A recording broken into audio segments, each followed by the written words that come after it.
Now, it's no surprise that we Americans love our full-size SUVs. Mercedes-Benz first jumped on that bandwagon with the original GL class back in 2007.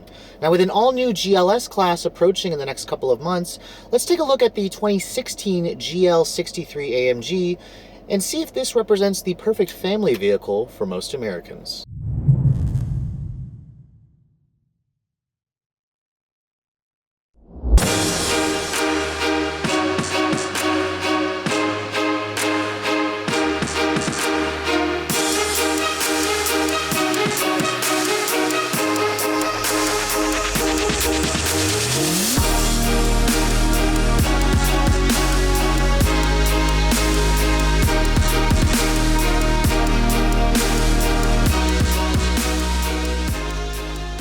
Now, when Mercedes released the GL class back in 2007, it was an instant hit for the brand, both sales-wise and critically. It won Motor Trend's coveted SUV of the Year for 2007, and again in 2012, when the company introduced this second generation model. Now, there is an all-new third generation coming in the spring of this year. It's going to be renamed the GLS class to show that it's kind of the S class of SUVs. This sits at the top of the SUV hierarchy, which some may argue is shared with the G-Wagon, although the G-Wagon is a more traditional kind of army-built SUV. This is a 7-passenger luxury crossover vehicle that competes with vehicles like the Cadillac Escalade, the Audi Q7, the Lexus LX570, the Infiniti QX80, and the GL certainly has a lot of strengths on its own to differentiate itself from this very competitive marketplace. Now, you can see this is not any GL that I'm showing you. This is the bonkers GL63 AMG, equipped with the hand-assembled 5.5-liter M157 twin-turbo V8. This bad boy has 550 horsepower going to all four wheels. Now, that is an insane amount of power. In fact, if you look at this class of vehicle, the GL really is in a class of its own when you go for the AMG model. There is no other 7-passenger luxury SUV of this size that has this much power. I mean, really, you need to look at a Range Rover with a supercharged V8 or a Porsche Cayenne Turbo, but both of those vehicles are not as big and they do not have third-row seats. If Cadillac would offer like an Escalade V equipped with like the Corvette 6.2, that would compete with this. But again, until that happens, Mercedes really is in a class of its own. Now, you can see the design of the GL certainly has the family resemblance of other Mercedes SUVs in the class. What the company essentially did is they took the ML or the GLE platform and just made it larger for this GL platform. And this is no small vehicle. The wheelbase is about 121 inches long. It stretches about 203 inches long. That's about the same size as the Escalade that your neighbor has next door. So this is no small vehicle. Now, it is not quite as tall or as wide. And again, from certain angles, for me, this vehicle does kind of remind me of a minivan. It doesn't have that traditional SUV boxiness that you're going to see in like an Escalade or a Range Rover. So those of you who don't like the look of a van may want to go for its competing vehicles. Now, you can see the look of this GL certainly looks like every other Mercedes products. You have traditional design cues here. These LED daytime running lights are standard. Most models, or at least the AMG models, will come standard with bi-xenon headlights with LED turn signals. If you guys go for the lower GL classes, which I'll save for another review, a lot of those will come with halogens, surprisingly, which is a little bit of a cheaper omission. Now, coming around the side profile, you can see this vehicle is large, and in fact, I really like the 21-inch wheels that this AMG model comes with the black finish. It's a $500 option. These are 295 series tires with high-performance summer tires. Not the most ideal tire for the DC area right now. As you can see, I'm wearing a ski hat because the temperature outside is roughly about 15 degrees, so it's pretty damn cold outside, and the summer tires are certainly complaining a little bit. If you guys live in cold states, one of the first things you're going to do is replace those tires. Mercedes does not offer a all-season or all-terrain tire from the factory. You're going to have to do that yourself if you guys are planning to buy this vehicle in a colder climate. Now, around back, this is really where I think the minivan proportions come out in this vehicle. LED accented taillights are standard. The brake lights, for some reason, however, are incandescents. One thing that I love about the AMG model is that performance quad exhaust. It sounds sexy. It sounds phenomenal. That's basically the trademark of any AMG product. So again, if you guys want to piss off your neighbors, just leave this baby in sport mode and start it up in the morning when it's cold. It'll certainly make a nice noise. Now, overall, I think the GL is still a pretty handsome SUV. It certainly has a lot of that expensive look, that exclusivity look that a lot of the German SUVs kind of give you, especially when you compare it to some of the Japanese competitors, which are a little bit more conservative. But let's take a look at the interior and see how it's held up over the years, especially compared to its competition. Checking out the interior of the 2016 GL63, you can see, as expected with any Mercedes product, it's a very nice place to spend time. There's lots of exquisite premium materials in here, and overall you still get a very classy, expensive ambiance, especially when you compare it to even some of its competitors. I just showed you guys the all-new Range Rover. This GL certainly looks just as nice. Now the AMG model will come standard with the Designo leather seats. You can take your pick between this black, or there's a brown, or like a grayish color. They also have, as you can see, much thicker bolstering extensions. The bolsters themselves are adjustable. This particular one also has the multi-contour seat, so they will give you a massage when you're driving down the road. Now you can see, stepping inside the vehicle, it has a high step-in height as you expected. This is a pretty tall SUV. It also has Mercedes' adjustable air suspension, the aromatic suspension, so you can raise and lower the vehicle. That does come standard. Now shutting the door, it has a very nice solid thunk. A lot of you expect that when you buy a German car like this. Now, thankfully, Mercedes-Benz's smart key entry system, their keyless go, is standard. All you have to do is keep the key fob inside the vehicle at all times. Now, this button actually does come out just like all the other products, so if you guys actually want to use this as a traditional key, you can basically just pull this out and stick the key in the ignition, since I prefer a push button anyway. So all you have to do is put your foot on the brake and then push the button here to fire up the engine.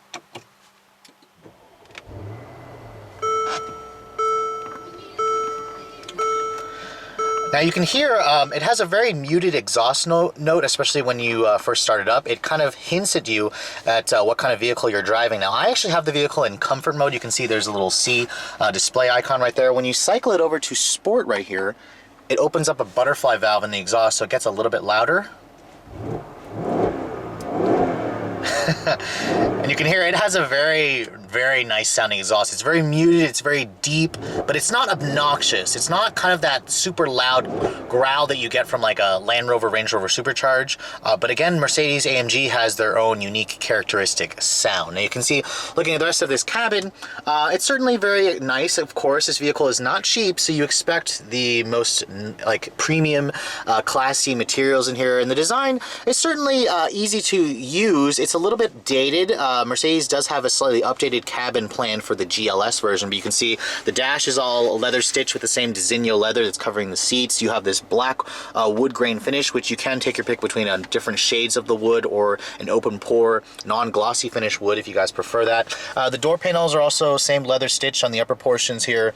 Aluminum door handle. There is leather stitching going throughout the entire door panel, as you expected in this type of vehicle. All the windows are automatic up down. The controls and switches feel really expensive, really good to the touch. Their mirrors, they do power fold, which is kind of important for a vehicle that's this wide if you need to go through tight spaces. I really like the seat controls for Mercedes, where they put it right here. There's a 3-position memory for the driver and the passenger side as well. And the headrest is actually power adjustable, and the entire seat is like, I believe, like a 18-way power adjustment for the seats. So there's lots of levels of adjustability in here to get comfortable, and that's kind of what you expect in this brand of vehicle. Now, my tester does have the AMG Performance steering wheel. This is like a $500 steering wheel. It adds the Alcantara. It has a flat bottom. It certainly looks interesting. It's rare that I find a 4-spoke wheel that has a flat bottom, but I like the fact that I can rest my hand here. And the wheel itself, while it looks kind of weird to look at, it does feel really good in your hands. Really good bolstering extension here. There's some paddle shifters for the 7-speed speed shift automatic that's tuned by AMG. The gauges, they're really simple, really clean, easy to look at. This vehicle, you can see, has a 200-mile-per-hour speedo. I'm not entirely sure if it'll actually do that. I'll have to look and see what the top speed of this vehicle. I want to say it's limited to 155, which is how most models are in the US. Now, looking at this infotainment system, this is a pretty small screen by today's standards. The newer GLS that's coming for 2017 will have a slightly larger 8.4-inch screen, but this is 8 inches. It's not a touch screen. Mercedes doesn't do touch screens, so don't try to touch it. It's controlled via the command controller knob here, which is, again, this is the older unit.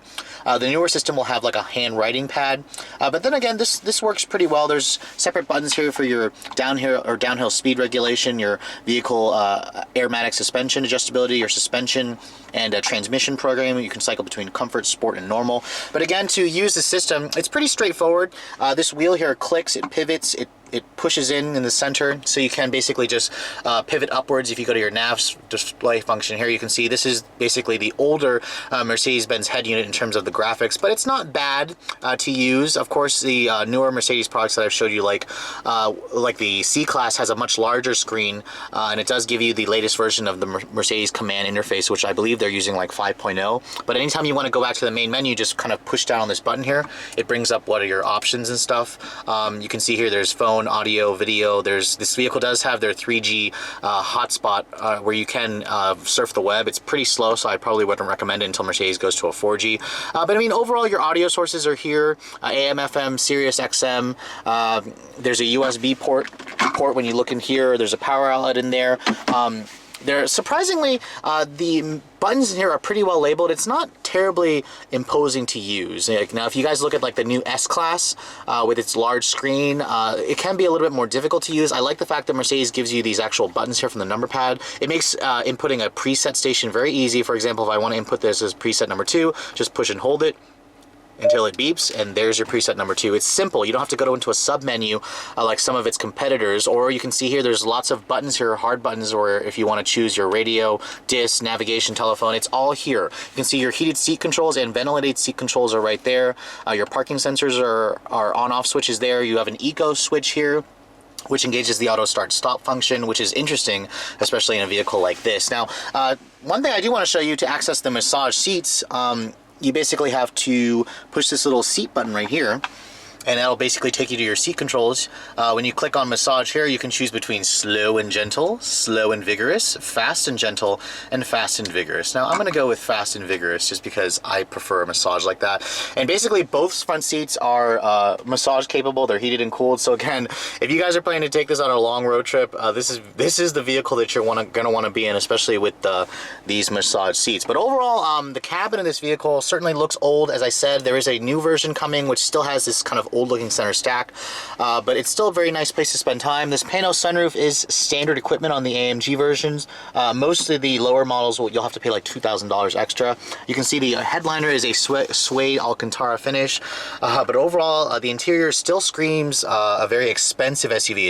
It screams that you spent a lot of money, even though some of the overall details do need a little bit of updating.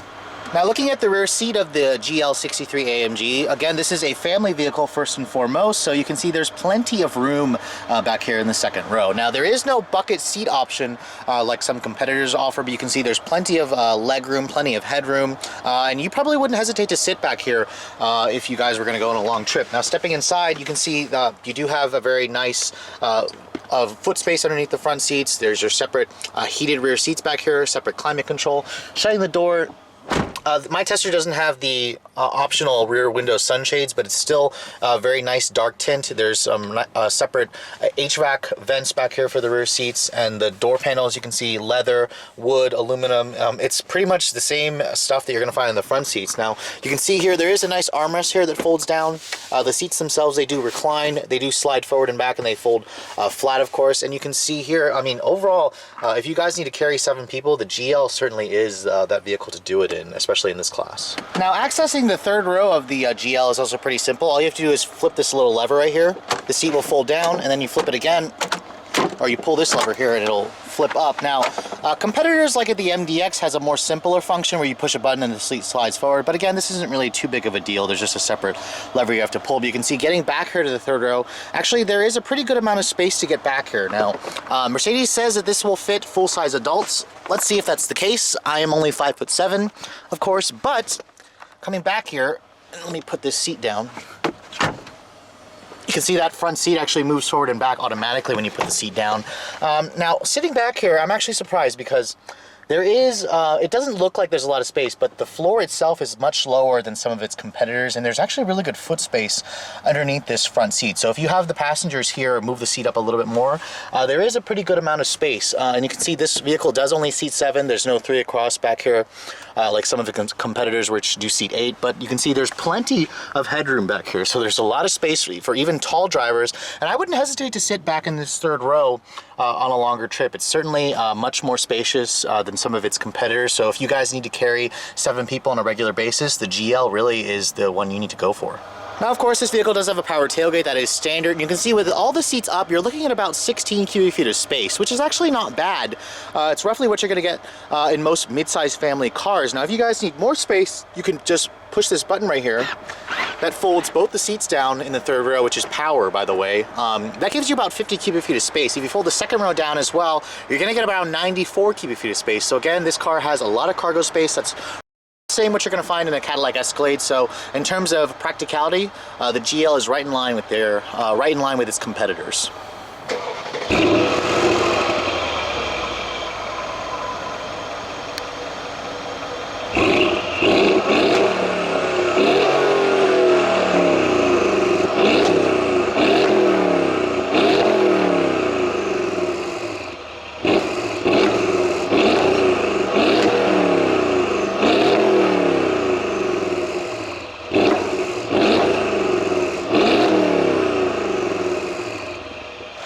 Now let's take a peek under this massive hood, and what you're going to find is a beauty of an engine. You can see every AMG product is pretty much going to have a hand-assembled motor. You can see the guy who assembles the motor signs it.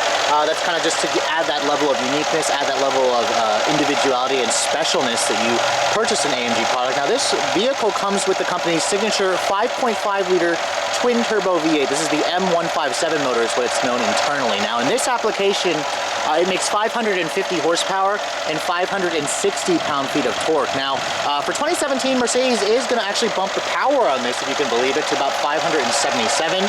The S version that you're going to find like on the GLE, for example, does have that 577 horsepower version. But again, 550 is certainly no slouch. But this vehicle does weigh a pretty hefty 5,700 pounds, so this is a pretty big boy. But again, with this much power, it moves the vehicle out well. Now, standard 4MATIC AMG Performance all-wheel drive, of course, is going to come with this vehicle. There's no rear drive, although it is a rear drive bias system. It can send about 90% of the power to the rear wheels if you need to. There is no low range, of course. There's no off-road package available on the AMG version. Now, fuel economy, if you guys care, is rated at 13 in the city, 17 on the highway. This is not a fuel-sipping vehicle. This is a gas guzzler, of course. It is all routed to the 7-speed automatic with the AMG speed shift function. Let's get out on the road and see how it all performs, shall we? So it's not every day that you get to drive the flagship SUV of the Mercedes lineup. And I have to say again, as I said in my Range Rover video, I'm pretty damn spoiled in my line of work. The Range Rover, certainly as nice as it is, this Mercedes feels just as nice. And when you equip it with the 5.5 twin-turbo V8, this is just a balls-to-the-wall, bonkers SUV that really defies the laws of physics.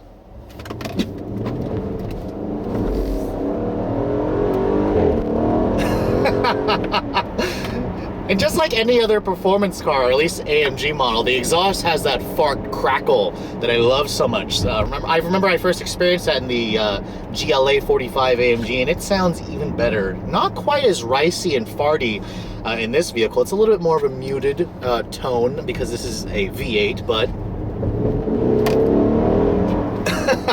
this thing certainly puts a big smile on my face, especially considering how big it is.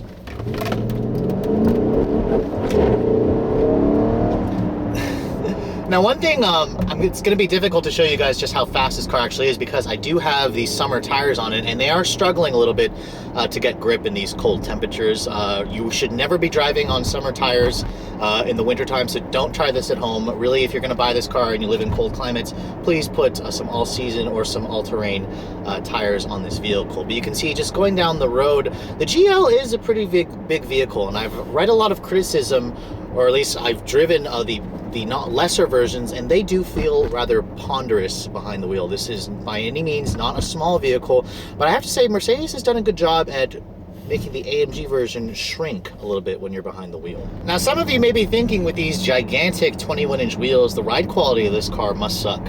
Honestly, that's not the case. I have it in sport suspension setting here, and you can see the roads here in DC are shitty, excuse my language, but the snow and ice certainly has not helped the pothole situation here in the roads for the DC area, but the GL kind of just glides over it with a lot of effortlessness. That Airmatic air suspension really soaks up the bumps. And even when I have it in this sport setting, now I can alternate this car to its comfort setting, and that kind of softens up the suspension and softens up the transmission tuning. It makes the GL feel, again, like a luxury car. This is still, and first and foremost, a luxury SUV. So even though it has all that performance, the GL will spoil you. I mean, I'm sitting here driving through these back roads here, and I'm getting a massage. The seats are heated. I have this really nice commanding view of the road, and the interior in here is really quiet. Even though there is a lot of imperfections in the road, there's not really much road noise. The only thing you really hear is just that wonderful exhaust. The engine sounds just damn sexy in this AMG version. So if you guys can afford the price of admission of this vehicle, I have to say you are certainly getting a one-of-a-kind 7-seat SUV. Now, compared to the lesser GL versions, the AMG model has slightly more aggressive suspension tuning. It has what Mercedes calls their active curve control. It has their torque vectoring system, and it has a air suspension that kind of monitors what you're doing. For example, if I start going a little bit faster than I think like 50 miles an hour, the suspension will automatically lower to give the vehicle a more confident and stable feel. Now, when I do have it in its off-road suspension setting, the vehicle does feel a little bit more top-heavy. This car kind of has a unique toe, or they've tuned the front end to favor performance because it's AMG version. So when you have it in its off-road suspension setting where it's really high, the vehicle almost feels like it has like a like it has active lane keeping assist, where it feels like the front is constantly pulling one way or the other. To fix that, I found that if you kept it in its normal suspension setting, that kind of goes away, and the GL really feels like a tall, like, E-Class. This thing surprisingly handles pretty damn well, considering the size and weight of this particular version.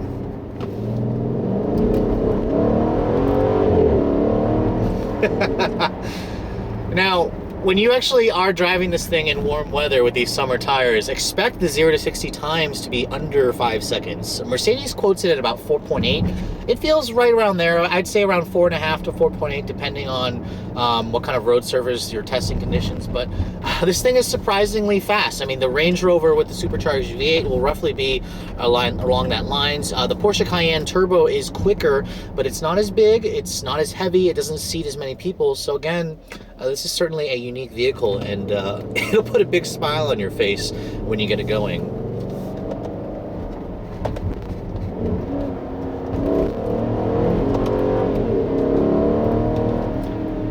I mean, really, these curvy roads here are surprisingly fun for a vehicle of this size, and the 7-speed auto is the older 7-speed automatic in the Mercedes lineup, and you can definitely feel its age. This is probably one of the weak points of this powertrain. The 7-speed, while not terrible, it's just I've driven better transmissions from its competitors and from Mercedes themselves. Their 9-speed automatic that they're introducing is a much quicker shifting transmission. For example, when I pull the paddle, it takes a good, like, second of delay before it finally gives me the next gear. So when Mercedes does update the transmission in this car in the coming years, I probably say that they'll, you know, fix this issue that I'm complaining about.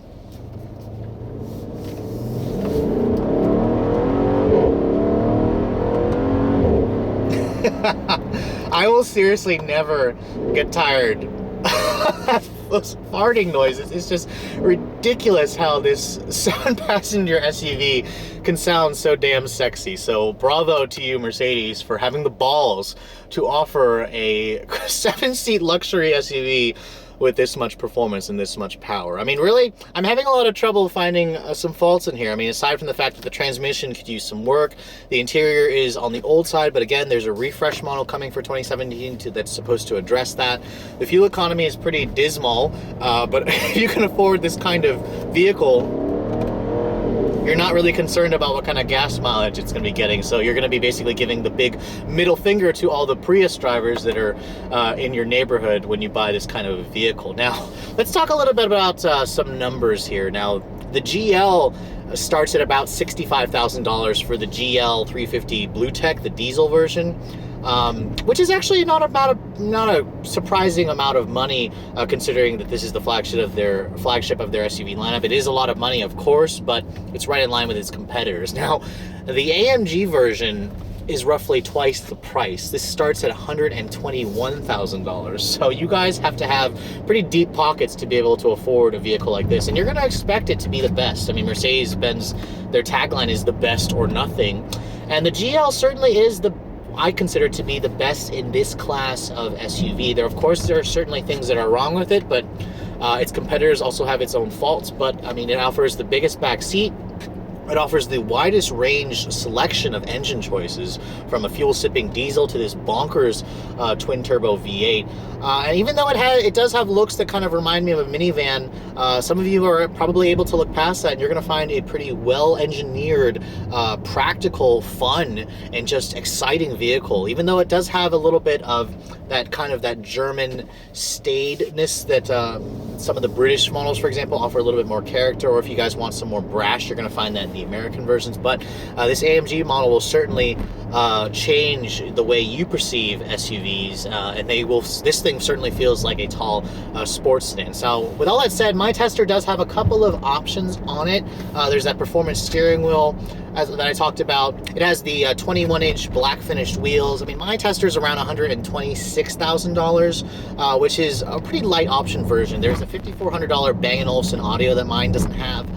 Really, I think the most you can option up this thing to is around $130,000, which again, this is not a cheap car, but again, you're not getting a cheap car in general. You're going to getting a vehicle that's fast, that's luxurious, that does everything, a lot of things well, and it's a well-rounded car. So with this kind of money, you're basically expecting that. Anyways, if you guys are in the market for this type of vehicle, the GL is certainly one of the tops in the class. If you guys can afford that price of admission, it offers the most practicality, high levels of luxury, great build quality, and of course, you're getting one of the best full-size luxury German SUVs on the market. So again, just be prepared to empty out your wallets if you guys are looking for this class of vehicle. Anyways, with all that said, I hope you guys have enjoyed my overview of this 2016 Mercedes-AMG GL63 model. If you want something that's fast, luxurious, that can hold 7 people in comfort, again, as I said before, this is really in a class of its own. Thanks so much for watching, guys. If you guys are also looking to see the latest cars I'm testing, make sure, as always, to follow me on Instagram, like us on Facebook, and then keep subscribed to the YouTube channel if you guys want to keep seeing all the latest reviews. Thanks so much for watching, guys. I'll catch you all in the next video.